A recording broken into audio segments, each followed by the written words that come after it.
ये बहुत सारी अवधारणाएँ हम लोग कल स्पष्ट किए और इसमें एक महत्वपूर्ण बिंदु ये था कि हम लोग ने ये देखा कि किस प्रकार हाइडेगर किन उद्देश्यों को लेकर अपने दर्शन को रचित करते हैं, पल्लवित करशे करते हैं, पोषित करते हैं और हमारे समक्ष प्रस्तुत करते हैं। तो वो सारी चीज़ें अवधारणाएँ समझने के बाद फिर हम लोग ने इस बिंदु के ऊपर एम्फेसिस दिया कि किन विचारों से वो प्रभावित हो रहे हैं। और उसमें हम लोग ने देखा कि फेनोमेनोलॉजी के विचारों से वो प्रभावित हो रहे थे और साथ-साथ हम लोग ने एक और बिंदु का स्पष्टीकरण किया कल की क्लास में कि हुसरल का जो फेनोमेनोलॉजी है और मार्टिन हाइडेगर के दर्शन में जो फेनोमेनोलॉजी है, उसमें क्या डिफरेंस है। 2 डिफरेंसेस की चर्चा आपके सेकेंडरी बुक्स में की गई है, जिनकी चर्चा अवधारणाओं के साथ कल के क्लास में की गई। इसके बाद फिर जब ये आपको डिफरेंस बताया जा रहा था, तो उसमें से एक डिफरेंस ये बताया गया था कि जो हुसरल का दर्शन है, वह मूलतः जो है किससे जुड़ा होता है? सत्ताओं से जुड़ा होता है। फेनोमेनोलॉजी जो विधि है उसकी, वो सत्ताओं से जुड़ी होती है।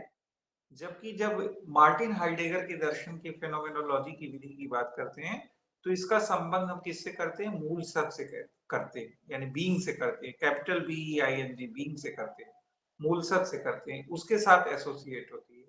तो इस डिफरेंस से हम लोग ने एक बिंदु पकड़ा कि इनके दर्शन में मूल सत्य और सत्ताओं यानी बीइंग और बीइंग्स, इन दोनों के बीच डिफरेंस बताया गया है। इन दोनों के बीच एक विभेद की चर्चा की गई है और इस विभेद की चर्चा हम लोग ने विस्तार पूर्वक की कि किस प्रकार जो पारंपरिक तत्व मीमांसा है, वह स्वयं को किससे जुड़ी रहती है कि जो सत्ताएं होती है उनके क्रम आदि को निर्धारित कर रही होती है। लेकिन वह इस बात को विस्मृत कर देती है पारंपरिक तत्व मीमांसा कि यह करने से पूर्व हमें यह जानना आवश्यक है कि होने का अभिप्राय क्या है। और जब होने के अभिप्राय पर हम जानेंगे, तो यहीं पर अभिप्राय किसका आएगा? तात्विक सत्य का आएगा, मूल सत्य का आएगा, बीइंग का आएगा। और यहीं पर ये मूल सत्य और तात्विक सत्य जिसको हम लोग कह रहे हैं और सत्ता बीइंग्स जिसको कह रहे हैं, उसका भेद स्पष्ट होता है।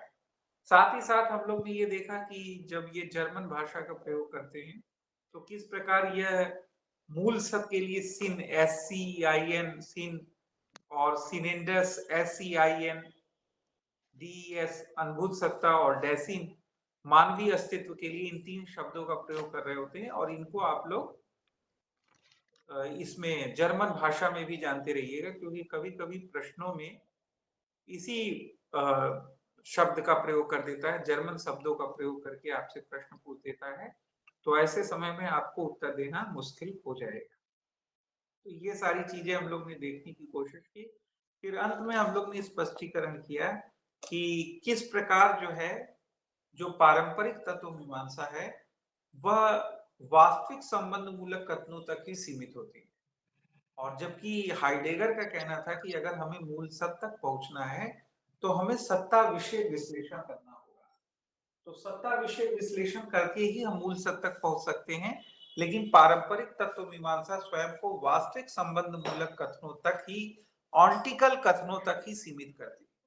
तो इसका मार्ग क्या होगा? इसका रास्ता क्या होगा? किस प्रकार हम सत्ता विषय विश्लेषण करेंगे और इसके माध्यम से हम मूल सत्य का अन्वेषण कर पाएंगे? मूल सत्य का अन्वेषण कर पाएंगे, ये सारी चीजों को हमें जानने की आवश्यकता होगी। तो उसके लिए जो उन्होंने मार्ग दर्शाया हम लोग को और इसको व्याख्यायित किया अपने दर्शन में, उन्होंने कहा कि जो वास्तविक संबंध मूलक कथन होते हैं, इन्हीं वास्तविक संबंध मूलक कथनों में सत्ता विषयक संकेत छिपे होते हैं। आवश्यकता होती है कि इन सत्ता विषयक संकेतों को हम पकड़ सकें, उसको विश्लेषित, व्याख्यायित, विवेचित कर सकें और अगर हम ऐसा कर पाने में सक्षम होते हैं, तो यह विश्लेषण सत्ता विषयक विश्लेषण होगा और इस सत्ता विषयक विश्लेषण से हम मूल सत्य का अन्वेषण कर पाएंगे। तो इस प्रकार से उन्होंने एक मार्ग सुझाने का प्रयास किया कि किस प्रकार हम अल्टीमेट रियलिटी तक, मूल सत्य तक पहुंच पाएंगे। जो उनका लक्ष्य था कि हम मूल प्राथमिक तत्व मीमांसा की रचना करें, जिससे हम मूल सत्य तक पहुंच सके, अल्टीमेट रियलिटी को जान सके, जो हाइडेगर के दर्शन का लक्ष्य था। तो इस प्रकार एक मार्ग उन्होंने सुझाया कि हमें सत्ता विषयक संकेतों को पकड़ना होगा और उसका विश्लेषण करना होगा। यह सत्ता विषयक विश्लेषण होगा और उसी से ही हम मूल सत्य का अन्वेषण कर सकते हैं। तो इस प्रकार उन्होंने एक अवधारणा को हमें प्रस्तुत किया और जैसा कि हम लोग ने स्पष्ट किया है, दो बातें और एक दो बातें हम लोग ने कल स्पष्ट की थी लास्ट में। ये तो एक मार्ग उन्होंने सुझाया कि किस प्रकार हम सत्ता विषयक विश्लेषण करें जिससे मूल सत्य का अन्वेषण करें। फिर एक पॉइंट और हमने कल डिस्कस किया था, जो लोग क्लास में होंगे उनको पता होगा कि हमने बीइंग को डिफाइन करने की कोशिश की हाइडेगर के अनुसार। जो उन्होंने बीइंग को डिफाइन किया है अपनी पुस्तकों में, अपने दर्शन में जो है बीइंग को डिफाइन किया है। तो इस बीइंग को किस प्रकार डिफाइन किया है, तो इसको हमने सोरेन किरकेगार्ड से भी जोड़ा था, जब उन्होंने ट्रुथ इज सब्जेक्टिविटी के संदर्भ में सत्य को परिभाषित करने, सत्य को व्याख्यायित करने का प्रयास, परिभाषित तो नहीं, क्योंकि वो स्पष्ट रूप से कहते हैं कि सत्य की कोई परिभाषा नहीं दी जा सकती, सत्य की कोई अवधारणा नहीं हो सकती, सत्य को जिया जा सकता है। सत्य को तब तक हम नहीं जान सकते जब तक कि वह हमें जीवंत न हो जाए। सत्य जो है प्रबल रूप से आत्मीयता के आत्मीयकरण की प्रक्रिया है, इसके रूप में वह डिफाइन कर रहे होते हैं सत्य को, कौन? सोरेन किरकेगार्ड कर रहे होते हैं। ठीक इसी प्रकार का विचार हम यहाँ पर भी देखते हैं कि हाइडेगर भी इसी तरह का विचार रख रहे होते हैं कि वो कहते हैं कि जो मूल सत्य है, रियलिटी है, अल्टीमेट रियलिटी है, बीइंग है, इसकी कोई परिभाषा नहीं दी जा सकती, इसकी कोई अवधारणा नहीं बनाई जा सकती, बल्कि इसको क्या किया जा सकता है? फील किया जा सकता है, महसूस किया जा सकता है। जैसे वो कह रहे होते हैं कि सत्य को हम तब तक नहीं जान सकते जब तक कि वह हमें जीवंत ना हो जाए। सत्य को जीना पड़ता है, ठीक है? सत्य को हम जी सकते हैं, सत्य की कोई अवधारणा नहीं बना सकते, सत्य की कोई परिभाषा नहीं दे सकते। इसी प्रकार हाइडेगर कह रहे होते हैं कि जो सत्य है, बीइंग है, इसकी कोई अवधारणा नहीं बनाई जा सकती, इसकी कोई परिभाषा नहीं दी जा सकती, बल्कि इसे महसूस किया जा सकता है। उदाहरण के रूप में वो प्रेम का एग्जाम्पल देते हैं, लव का एग्जाम्पल देते हैं। जैसे प्रेम की कोई अवधारणा नहीं बनाई जा सकती, प्रेम की कोई परिभाषा नहीं दी जा सकती, बल्कि प्रेम को क्या किया जा सकता है? महसूस किया जा सकता है, फील किया जा सकता है। जो इसको फील करेगा वही फील कर सकता है। तो इसकी कोई अवधारणा आपको कोई कहे कि इस प्रेम को परिभाषित करो, कि एक माँ जो अपने शिशु से प्रेम करती है, उस प्रेम को आप डिफाइन करो, तो नहीं कर सकते इसकी अवधारणा। लेकिन एक माँ उसको महसूस करती है, जो माँ महसूस करती है वो माँ ही महसूस करती है। इसीलिए आप देखते होंगे कि बच्चों के प्रति माँ का व्यवहार और पिता के व्यवहार में अंतर होता है। अंतर होता है कि नहीं होता है? तो माँ में जो मातृत्व होता है, जो उसका मदरहुड होता है, वह सदैव जो है उसका झुकाव, रेयर केसेस को छोड़ दीजिए, अपवाद की बातें नहीं की जाती, लेकिन आप मैक्सिमम देखे होंगे 99% जो है, जो बच्चों के प्रति जो माँओं का लगाव होता है, जो उनका मदरहुड होता है, वह एक विशिष्ट प्रकार का होता है, क्योंकि वह उसको महसूस कर रही होती हैं और उसीलिए जो है उनका एक लगाव सा बना रहता है। तो इसको हम डिफाइन नहीं कर सकते किसी परिभाषा में, कोई अवधारणा नहीं बना सकते। अगर परिभाषा दे रहे होते, अवधारणा बना रहे होते, तो पुरुष भी उन सारी चीजों को जान के उस तरह का चीजें कर रहा होता, लेकिन वो नहीं हो पाता, क्योंकि इसको जिया जाता है। इसको तब तक हम नहीं जान सकते जब तक वो जीवंत ना हो जाए। और आप देखे होंगे कि जो पुरुष कहता है, जिनकी वाइफ दुर्भाग्य से नहीं रहती और उन्हें बच्चों को पालना पड़ता है, तो उनके अंदर भी वो लक्षण दिखने लगते हैं मातृत्व, क्योंकि वो फिर वो जीने लगते हैं, उस सच को जीने लगते हैं। जब तक बाप बाप के रूप में होता है, फादर फादर के रूप में होता है ना, तब तक उसके अंदर वो भाव नहीं आता।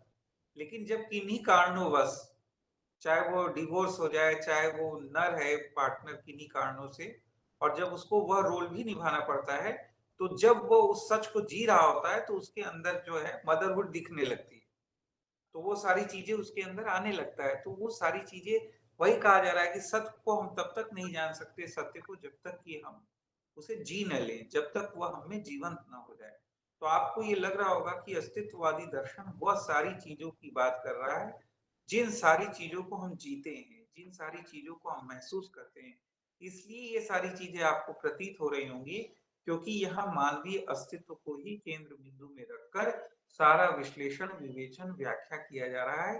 इसीलिए आप इसके साथ अपने आप को एसोसिएट कर पा रहे होंगे, संबद्ध कर पा रहे होंगे, जोड़ पा रहे होंगे, देख पा रहे होंगे, महसूस कर पा रहे होंगे। तो ये सारी चीजें इसी कारण से। तो इसको हम लोग ने स्पष्ट किया। तो इस प्रकार से उन्होंने कहा, प्रेम को डिफाइन करते हुए कहा कि प्रेम को हम महसूस कर सकते हैं, उसकी कोई अवधारणा नहीं बना सकते। इसलिए वो कह रहे होते हैं, हाइडेगर एक स्टेटमेंट दे रहे होते हैं इसी संदर्भ में कि सत का अंतर में आवाहन किया जाना अनिवार्य है, अंतस में आवाहन किया जाना अनिवार्य है।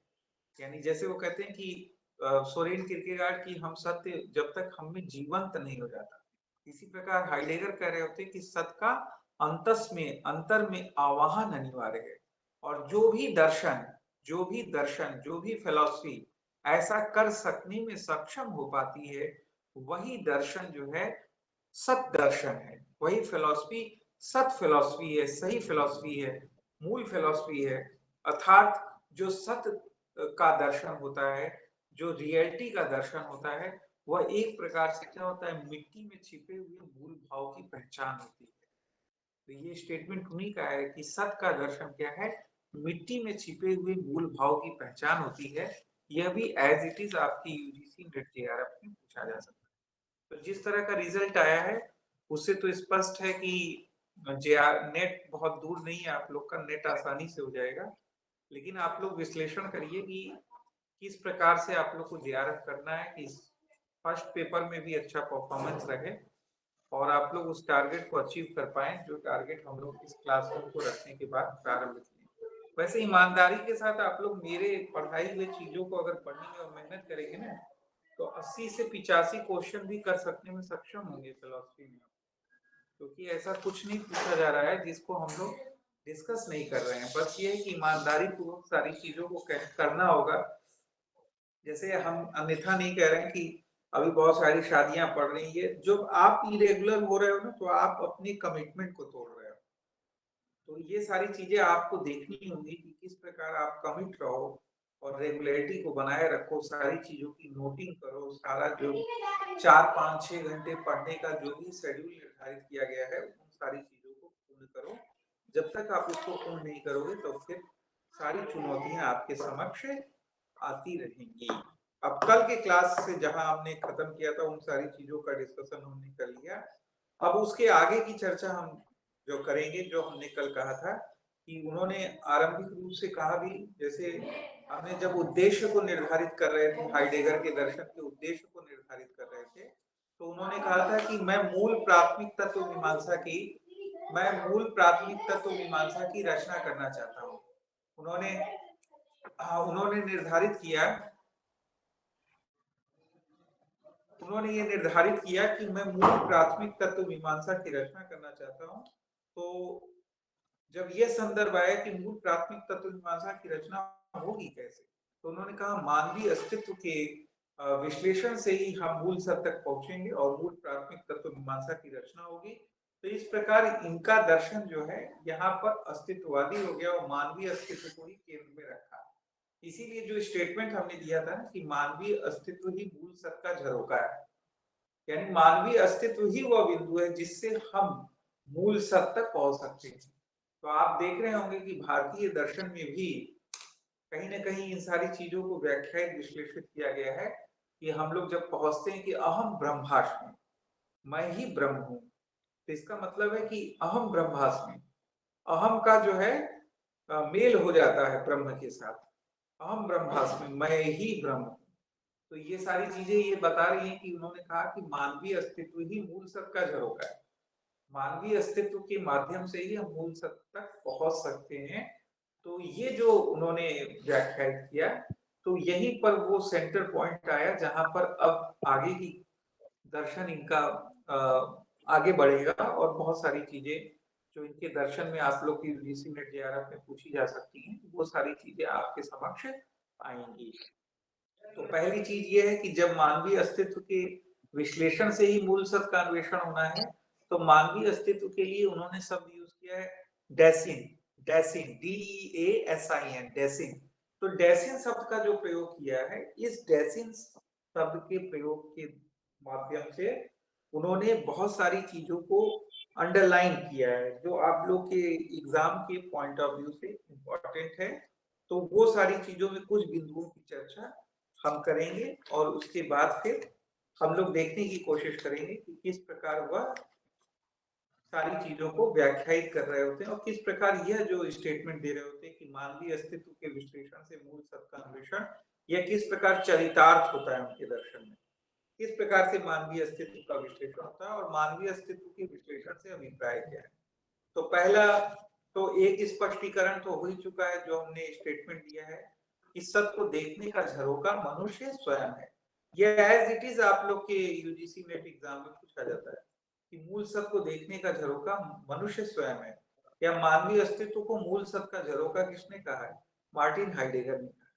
ठीक है, तो ये सारी चीजें हम लोग ने डिस्कस कर लिया कि फेनोमेनोलॉजिकल मानवीय अस्तित्व के विश्लेषण के आधार पर मूल प्राथमिक तत्व मीमांसा तक वो पहुंचने की कोशिश करते हैं, मूल सत्य तक पहुंचने की कोशिश करते हैं।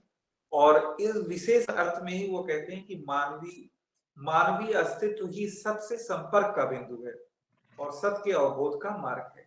तो सत्य से संपर्क का बिंदु क्या है? मानवीय अस्तित्व ही है, क्योंकि मानवीय अस्तित्व के ही विश्लेषण से हम मूल सत्य के अन्वेषण तक पहुंच रहे हैं, मूल प्राथमिक तत्व मीमांसा की रचना करने में हम सक्षम हो पा रहे हैं। इसलिए वो कहते हैं कि मानवीय अस्तित्व ही क्या है? सत्य से संपर्क का बिंदु है। यह भी एज इट इज आप लोग के एग्जाम में पूछा जा सकता है। अब जो हमने डेसिन कहा, डेसिन शब्द का प्रयोग करते हैं, तो डेसिन शब्द की का जो अभिप्राय है वो डेसिन शब्द का शाब्दिक अभिप्राय क्या है वह स्पष्टीकरण करते हैं हाइडेगर, और कुछ इसकी विशिष्टताओं को रेखांकित करते हैं और उसके बाद फर्दर वो अपने दर्शन में आगे बढ़ते हैं। तो पहले हम डेसिन के शाब्दिक अर्थ को स्पष्ट कर देते हैं, फिर जिन विशिष्टताओं को वो रेखांकित कर रहे होते हैं उनको स्पष्ट कर देते हैं, फिर आगे हम बढ़ते हैं। डेसिन का जो शाब्दिक अर्थ है इन लोगों ने अपनी पुस्तकों में बताया, जो सेकेंडरी पुस्तकों में भी आप लोग के दिया है, वह है बीइंग हियर, यहाँ होना। यानी इसका शाब्दिक अर्थ है डेसिन का मानवीय अस्तित्व, जिसके लिए डेसिन शब्द का प्रयोग कर रहे होते हैं वो जर्मन भाषा में, उसका अभिप्राय है बीइंग हियर, यहाँ होना। तो बीइंग हियर, यहाँ होने का अभिप्राय क्या है? अस्तित्व की चेतना के साथ होना, अस्तित्व की चेतना के साथ होना। कहाँ होना? जगत में होना, अस्तित्व की चेतना के साथ जगत में होना। तो आप देख रहे होंगे कि कई ऐसे लोग होते हैं जो अप्रामाणिक जीवन जी रहे होते हैं, तो उन्हें अपने अस्तित्व की चेतना नहीं, तो वो क्या मानवीय अस्तित्व में आएंगे क्या? डेसिन में वो आएंगे क्या? नहीं आएंगे, क्योंकि डेसिन का अभिप्राय है बीइंग हियर, यहाँ होना। और इसका अभिप्राय मूलतः क्या हुआ कि अस्तित्व की चेतना के साथ होना। तो जब तक आपको अपनी अस्तित्व की चेतना नहीं होगी, आपका जीवन प्रामाणिक नहीं होगा, तब तक जो है कोई चीज है नहीं। अगर आप दुरास्था में जी रहे हो, बैड फेथ में जी रहे हो, अगर आप दूसरों के इशारों पर स्वयं को छोड़ रखे हो, या तो अपने आप को एक भौतिक वस्तु ऑब्जेक्ट के रूप में ले रहे हो, तो फिर आप जो है डेसिन आप में चरितार्थ नहीं हो रहा है, क्योंकि आप अस्तित्व की चेतना के साथ नहीं हो। तो इसलिए डेसिन का मतलब है अस्तित्व की चेतना के साथ होना। ऐसे मानवीय अस्तित्व के विश्लेषण से मूल सत्य का अन्वेषण होगा। तो मानवीय अस्तित्व के विश्लेषण का अभिप्राय क्या है?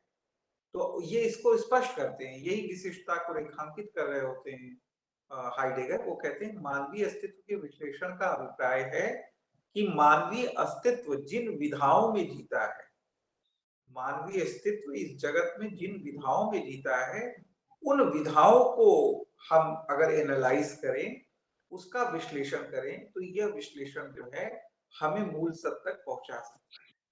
तो यही वो रेखांकित कर रहे होते हैं कि हमें यह देखना होगा कि मनुष्य जो है किन विधाओं में इस जगत में अस्तित्ववान रहता है, क्योंकि वह स्पष्ट करते हैं कि मनुष्य जैसे वृक्ष है, पहाड़ है, XYZ है, उसकी तरह इस जगत में अस्तित्ववान नहीं है, बल्कि वह अस्तित्व की चेतना के साथ अस्तित्ववान है, जिसको वो डेसिन के रूप में डिफाइन कर रहे होते हैं। इसलिए यह जो मानवीय अस्तित्व की जीने की विधाएं हैं, अगर उन विधाओं का हम विश्लेषण करें, तो यह विश्लेषण मानवीय अस्तित्व का विश्लेषण होगा और इसी से हम मूल सत्य तक पहुंच सकते हैं। और जैसा कि हमने कल स्पष्ट किया कि दो प्रकार से वह विश्लेषण करने का प्रयास करते हैं। एक विश्लेषण जो कि वास्तविक संबंध मूलक संबंधों के आधार पर होने वाला ऑन्टिकल होगा और एक सत्ता विषय विश्लेषण होगा मानवीय अस्तित्व का। वो सारी चीजों को हम लोग देखने की कोशिश करेंगे।